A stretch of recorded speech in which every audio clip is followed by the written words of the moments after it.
How we use our time and our focus is a big factor in our overall well-being and productivity. So what do you do when you realize that that foundation of why you are doing things is starting to change and shift? When you realize that the things you're spending your time on don't match up with your interests and your feelings anymore? In today's video, we'll cover just that. Plus, I've got 5 actions to help you when your interests start to change. Hey, I'm Chad, an entrepreneur, a husband, a dad, and a guy just trying to get better. On this channel, we make videos about how those things interact with each other and with life and with mental health, your goals, your dreams. So if you're new here, please consider subscribing. Look, 2020 and 2021 have affected everyone. We could spend the whole video discussing what's positive and what's negative about those changes, but that's for a different video. Many people have seen their work lives and their home lives completely change. Many people's health has been affected. Lots of us have lost family members unexpectedly. But for myself, and for a number of other people who I've spoken to, there has been one really interesting effect of the past couple years. My interests have completely changed. The things that excite me and that motivate me, they're different than they were 2 years ago. My interests have changed, the things that excite me have changed, my day-to-day activities have changed. So today's my birthday. It feels like the perfect day to talk about what I've learned about myself and how these feelings about my interests and my focus and my productivity have changed over the past couple years. I also want to look at how I can help you on this journey as well. When I started making YouTube videos, I wanted to be an EV YouTuber. I loved electric cars. I loved the idea of making videos about electric cars. I thought I had found the perfect community, the perfect niche, the perfect little spot where all of my interests and my life and the things that I loved and believed in, they all combined into that one spot. It felt like the perfect topic for me. Here's the thing, I wasn't really into cars growing up. When the Model X was announced and subsequently released, it changed the way I felt about cars. It made me care more about cars. It was the first time I had ever really had a dream car, and all I knew was that I really, really wanted to be a part of that community, to be a part of that industry, to somehow put my mark onto that topic. So I started making YouTube videos about it.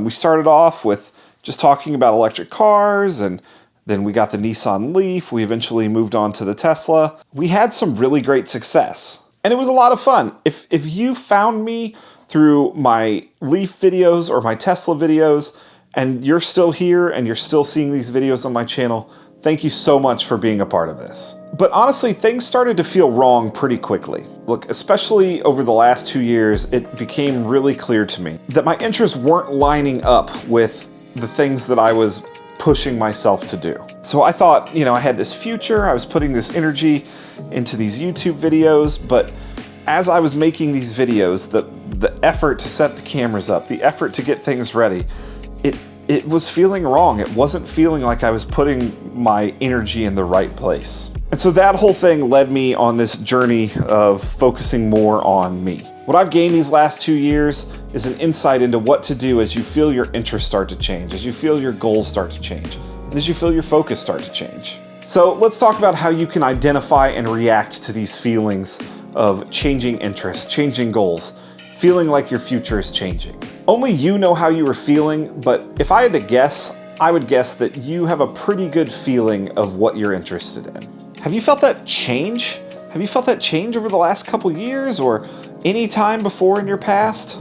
Have you felt things that used to mean a lot to you moving farther and farther down your priority list? It happens to all of us at some point. First, it's good to realize that this is just a natural part of life. It's part of growing up, it's part of getting older, it's gonna happen to all of us. Some of it comes with gaining life experiences, some of it comes with just getting older. But you can also look at the specific things that are around you that are making your goals change, that are making your interests change, that are having this effect on your life. Things like your life overall, the world, the environment you're in. I mean, these are all factors for all of us, whether we want them to be or not. If you have a family or kids, I'm sure that their well-being or your skills as a partner or a spouse, your financial situation, your future plans, I'm sure that you feel differently about those things now than you did in the beginning. And I'm sure that most of you have felt unease or change in your jobs and your careers over the last 2 years. You can see signs of the way that's affected people all over the internet. So what do you do when your interests change? I've got 5 actions you can take to help deal with those feelings in your life. So the first thing you need to do is just take some time for yourself. If you're anything like me, you're probably really bad at taking time to focus on just you. I put all of my energy into the people around me, oftentimes to a fault. I can get too focused on one person and alienate a group of others, and I can also spread myself too thin really easily. I've spent the last 2 years working really hard to understand that part of me and to really focus on getting better at that. Look, taking time for yourself can feel selfish or it can feel silly, but at the end of the day, it's incredibly important. You need to get to know your emotions. Make sure that whatever is going on in your life, that you know how you're feeling, that you understand the feelings that you're having, and that you're starting to think about why you're having those feelings. Just let yourself be open to that feeling. It takes a little time to get used to that of focusing on you, but trust me, if I can do it, you can do it. Take some time, think about yourself, think about the feelings you're having in any situation, even if it's just a couple seconds. Take some time for yourself. The second action is to find what's important to you. You need to get to know what really matters to you. Is it your family? Is it your job?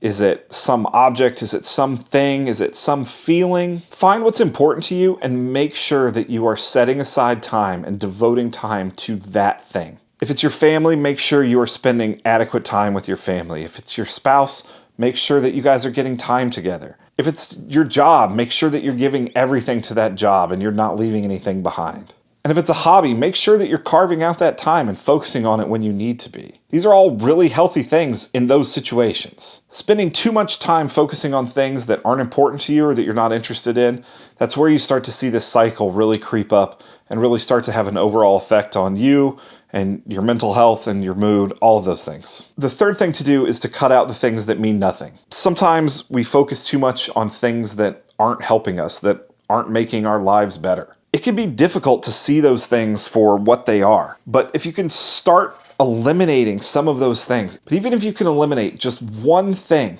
that isn't helping you in your life anymore, it can help you with the next step. The fourth thing to do is to learn and get better. Spend more time learning. I'm not here to tell you that you need to read 50 books a year or that you need to be taking classes. What I can tell you is that focusing on learning had an incredible positive effect on my ability to identify these changes in my life. My focus on learning is something that has personally helped me grow. It has helped with my mental health. It's helped me heal. Just taking a little time to learn something new, to focus on these things that you've been feeling because of these previous steps. This is going to really help you in the long run. And the final step is just to write things down. Journal. Keep lists. Get a whiteboard. Just start writing things down. Start with writing down the things that we've discussed here. Write down what you're feeling. Write down what comes up when you're focusing on you. Write down what's important to you. Track your activities.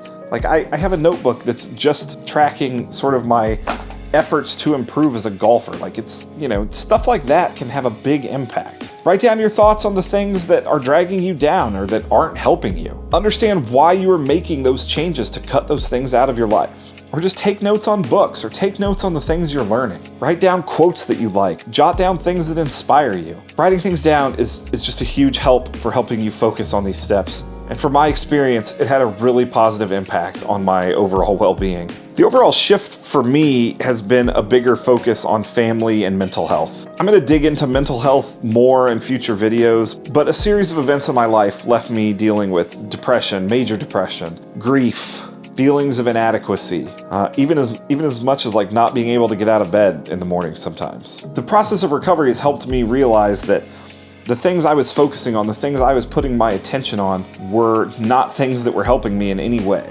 In the end, they just didn't mean that much to me in the grand scheme of things. One example is last year I started a second YouTube channel. Didn't talk about it much, didn't advertise or publicize it. What I've realized is that I did it as sort of a way of trying to cash in on a pseudo hobby. I thought I was making content as a way to connect with my son and something that we were both interested in together, or to scratch some creative itch that I had. But the interest was never really there for those reasons. In my head, I thought I had a surefire smash YouTube channel. And obviously, since my heart wasn't fully in it, it didn't work. It didn't have any kind of success. What's funny is that understanding that now gives me a much different attitude about that project now. The idea was good, and I don't know, it's clear that my heart wasn't in it. Yeah, I haven't gone back to that project.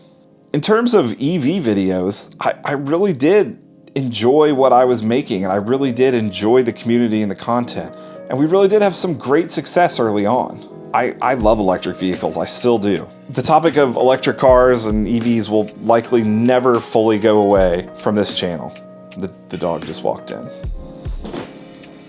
After a while, there was just no fun in making those videos. I do love the interactions and the community that we created, but it quickly became a job to make those videos. There were a few moments that really hit hard in the process of making those videos, and I'll link up above to the video about when our Model X got stolen. But it's just a great example of where you can tell that I was really wanting to tell that story, but my heart just wasn't fully in it, and the execution just didn't come through in the end. My mental health wasn't great at the time, and you could really see it in the final product.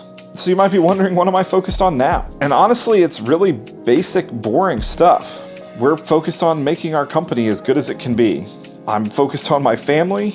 We have 2 kids now, which is crazy. And like I mentioned at the top of the video, I'm focused on getting better. For the first time in my life, I'm interested in improving myself. So for the first time, I'm thinking about how to improve my health, how to improve my mental health. I'm learning to be a better father, learning to be a better husband, a better person, a better worker, a better musician, a better golfer, a better fisherman, a better cook. It's just lots of little areas where I'm actively working to get better at what I'm doing. The last few years have been really hard, and I know I've got a long road ahead of me, but the journey is something that actually interests me. If you're interested in learning more about the intersection of work and life and family and mental health and how we can all get better, please consider subscribing. Thank you so much for watching this video. I'll see you in the next one.